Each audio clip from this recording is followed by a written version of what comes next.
Russia won't hand over America's most wanted man, NSA whistleblower Edward Snowden, who remains holed up in transit at a Moscow airport for a fourth day.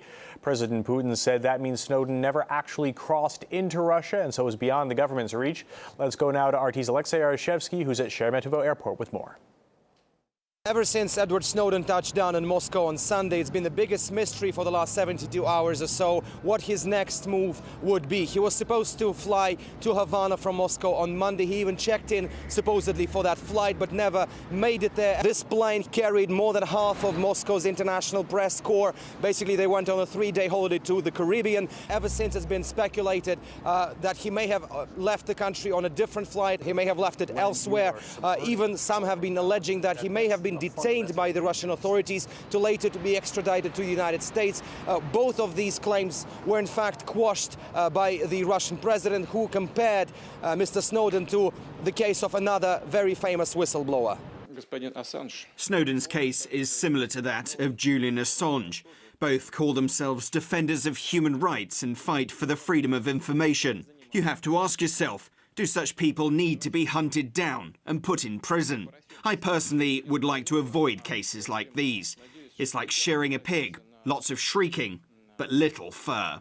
Well, the Russians were rather clear in their explanation as to why Snowden would not be extradited to the United States. The explanation coming from the Chinese authorities as to why they denied the extradition to the United States was deemed hilarious and amusing by many online. The Hong Kong authorities said they would not extradite Snowden because in the paperwork that the United States provided to the Chinese, they did not specify what the J in the Edward J. Snowden stood for. Of course, there's been lots of uproar about that coming from across the Atlantic, with some of the politicians in Washington pointing the fingers at Moscow and Beijing for not cooperating with Washington. Some have even been alleging that Snowden has been working together with the Russian and the Chinese special services. This claim was yet again denounced by both the Russian foreign minister and the Russian president.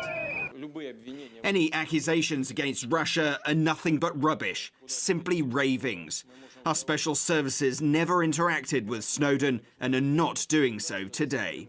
Now it's also speculated what his next move would be. Some are saying that he may wait for the dust to settle down and then move elsewhere. Some are saying that he may wait for his asylum plea to be satisfied by either Ecuador or Venezuela. In any case, we're here at Moscow's Sheremetyevo Airport waiting for the next move of the world's most high-profile whistleblower.